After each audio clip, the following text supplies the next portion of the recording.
Anno 117 released across multiple platforms last week, and the concurrent numbers on Steam tell you everything. The city builder crowd stopped what they were doing to find out if this one finally moves the series forward. Spoiler alert, it does. This is critical news. Alongside Anno, we'll also take a look at Galciv's new DLC, some not so fresh content for Diplomacy is not an option, and find out if Broken Arrow has anything planned to finally fix the game. Anno 117 arrived last week with the kind of confidence you only see when a development team knows exactly what works and what doesn't. You feel it in the first few minutes. The UI respects the player. Production chains reveal themselves at a steady, readable pace. You lay down early roads, plot a handful of fields, establish your first resource loops. You can immediately see the gears turning underneath. That early stability is important because Anno has never been gentle, and 117 knows exactly how far it can push before overwhelming you. The density of detail gives the settlement a grounded physicality. Workers hauling goods along dirt tracks is more than just decoration. You learn to spot weak links without clicking through a dozen panels. This is the first time since 1404 where zooming in helps you understand the simulation rather than distracting you from it. The economy takes shape faster than you'd expect. A single hemp field becomes clothing for workers, rope for shipyards, and eventually a key part of your expansion network. You can trace the line from ship to soil without losing the thread. Babysitting individual buildings isn't required. You manage momentum, and the system rewards players who can hold a mental picture of potential consequences without getting lost in the immediate action. Anno 117 pulled in over 46,000 concurrent players on PC over the first weekend, and that's just on Steam. The game is also available on Xbox, PlayStation and Ubisoft Connect. Those are people committing to runs measured in hours because the game holds their attention without resorting to cheap tricks. The series has always had a core audience, but this response suggests a broader appetite for a city builder that isn't playing it safe. The campaign is a warm-up with a few narrative prompts and a predictable escalation curve. Free play is the real test. Expand too fast, let food production slip, ignore wells for a bit too long, and the simulation punishes you instantly. Fires tear through districts, morale collapses, production chains snap. You get the classic Anno cascade where one fault turns into 5, and if you don't catch it fast, you're rebuilding half the map for the next hour. It's brutal but fair because the root cause always comes from your decisions, not scripted disasters. The death spiral hits faster than other city builders when things go wrong, so there's less room for error once your settlement reaches a certain size. Redesigning cities in the late game is still a fight with your past self. You hit pause, tear out old road layouts, and try to carve out cleaner supply lines through areas you slapped together without much thought. It's not elegant, but it's survivable, and it doesn't derail long-form play the way older Anno titles sometimes did. Diplomacy, the knowledge tree, and the faith layer all operate as secondary systems designed to give structure without hijacking the main loop. Nothing in them competes with the chain-building rhythm that defines the game, but they add enough texture to stop things feeling flat. Combat does its job, especially naval fights which look sharp and behave predictably. Enemy city layouts still look like someone spilled prefabs across the map, but that's been an Anno tradition since forever, and it doesn't affect the play. Performance on PC holds up well enough even when the settlement sprawls across multiple regions. Trading routes stay readable, logistics don't choke themselves to death, and large-scale production webs don't tank your frame rate. That stability is what lets you commit to long sessions. The game never feels like it's straining under its own systems. It holds the line where other builders start to buckle. It's worth noting that the console version handles well, with an intuitive control scheme that works with the joypad. Anno 117 is the strongest city builder released this year. It expects competence without demanding players memorize sequences, and rewards long-form planning without punishing you for experimenting. It takes the best parts of the series and refines them into something that feels modern without losing identity. If you're already an Anno player, you'll settle in immediately. If you're new, the curve ramps smoothly without insulting you or holding your hand. Tales of the Terran Alliance lands on December the 4th, and it's Stardock's attempt to give Galactic Civilizations IV the backbone it's been lacking since launch. Instead of another generic content pack with a few modules and some new portraits, this one focuses entirely on humanity's messy, formative period of interstellar expansion. You're placed in control of the Zendar, which reframes the faction from stable baseline to a civilization wrestling with political anxiety and external pressure. It's a more grounded portrait of early human space politics than the series usually attempts, and it gives the campaign structure that Galciv IV has been missing. The big mechanical shift comes from the new human technology tree. The Terrans have always felt like a blank canvas that got pushed around by neighbours instead of carving out a distinct strategic identity. The new tree changes that by leaning into diplomatic leverage, targeted expansion, and military preparedness. The faction finally has direction instead of waiting for the map to decide based on what resources you stumbled into early. The DLC introduces new planetary improvements, defensive infrastructure, weapons and ship components that align with the theme of a civilization desperately trying to stabilise its claims before larger powers close in. You're not just adding numbers to odd modules, you're reshaping how humans approach mid-game tension. The new components reinforce the idea that humanity is fighting to hold ground it barely controls. That's more interesting than the usual buff starbases, add some beams, move on approach that defines most 4X content packs. Narrative events tie it all together. The DLC pushes you through moments that define the Terran Alliance, disputes over leadership, clashes with alien states who see humans as unstable rookies, and decisions that reshape your relationships across the map. It's the most directed Gal Civ storytelling in years, and it finally gives the human faction a personality beyond default choice for new players.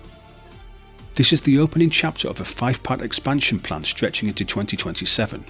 That's a lot of runway, and the first DLC sets the tone for the entire pass. If this lands, players will trust that the rest of the cycle won't be shallow. If it doesn't, the whole pass risks being written off as cosmetic padding with minimal mechanical depth. Tales of the Terran Alliance isn't cheap for a DLC, but if the new tech tree changes mid-game pacing and the story events give you your run structure instead of leaving you adrift in sandbox mode, it might be the most meaningful addition to Gal Civ 4 since launch. Fans have been waiting for something with direction.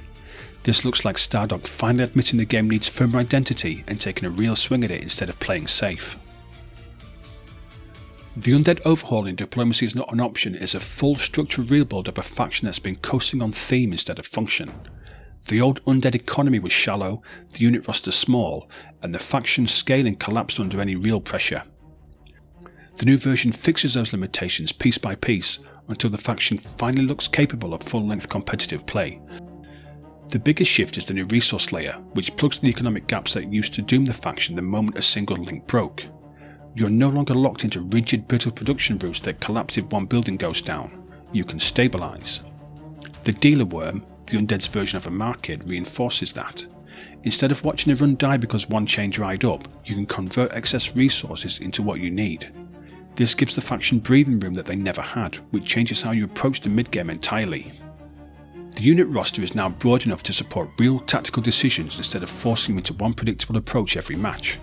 The Thundering Amalgam finally gives the Undead an artillery option with reach and impact. The new Drake variants offer aerial flexibility which breaks up the old monotony.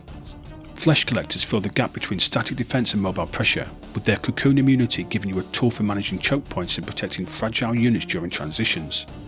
The Machine of Flesh now has a wall breaker skill that lets it function as a proper siege engine, which gives the faction a way to crack fortified positions without relying on numbers alone.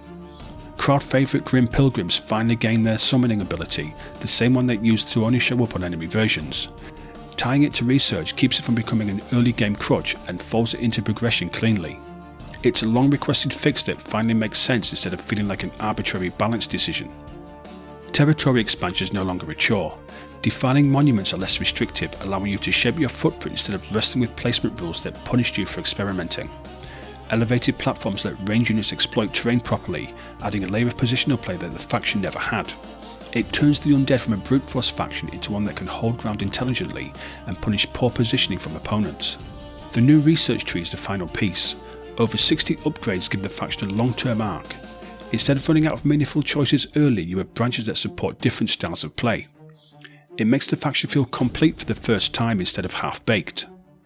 The Overhaul doesn't guarantee the Undead become the go-to pick, but it elevates them from theme-first faction to a viable long-form option. They scale better, defend better, and recover from mistakes instead of collapsing the moment something goes wrong. And now for the headlines. Dawn of War 4 keeps rolling out previews and each one makes the direction clearer. The team wants to anchor the series in the fundamentals that made the first game work instead of the identity drift that split the fanbase across the sequels. The return to territorial control gives the battlefield a shape you can read at a glance. The story approach is more ambitious than expected.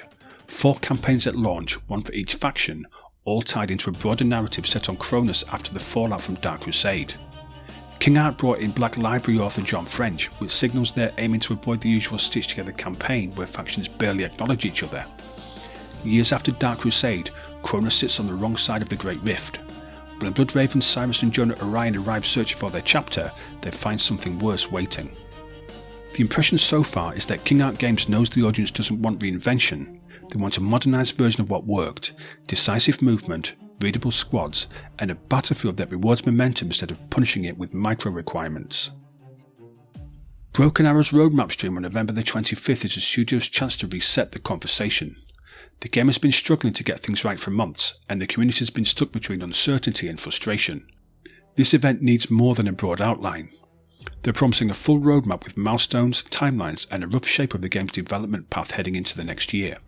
That means concrete details about unit balancing, faction updates, and new mission content. This is one of those moments where clarity is more important than spectacle. The game has potential, but the team needs to talk like they're steering the ship instead of patching holes reactively and hoping the community stays patient. Age of Wonders 4 Thrones of Blood pack and the Gargoyle update arrive together, and the combination is stronger than you'd expect from a mid-cycle expansion. Thrones of Blood pushes the game deeper into vampire-driven fantasy with elder vampires as a full origin, a dedicated progression path, and 3 tomes built around blood magic and torment mechanics. You also get a vampire's castle instead of the wizard's tower, which changes early infrastructure and shifts how you secure your first few provinces. But the Gargoyle update is the focus. The onboarding revision is a clear response to feedback about early confusion and unclear tooltips. Tutorials finally explain how realm creation links to faction identity, and legacy systems now have updated voiceovers instead of the old text blurts that barely taught anything. The item forge changes add more flexibility without turning every weapon into the same template. Dark culture adjustments tie mechanics into hero systems more logically through a new ruling cult system. New Pantheon rewards and interface polish finish the update cleanly without feeling tacked on. The timing signals that Triumph wants to push the game into a more stable long-term tier. If you bounced off Age of Wonders 4 early because of rough onboarding or a flat mid-game, this update might be the point where the game finally feels fully assembled instead of promising potential it never quite delivered. Thanks for watching. If you made it this far, please hit subscribe. That really helps us out. On Friday's podcast episode, Jack and Adam interview the original developer of the Kingdom series. Expect some fanboyism from Jack, who's wanted to do this for ages. We'll see you next time. Take it easy. Goodbye.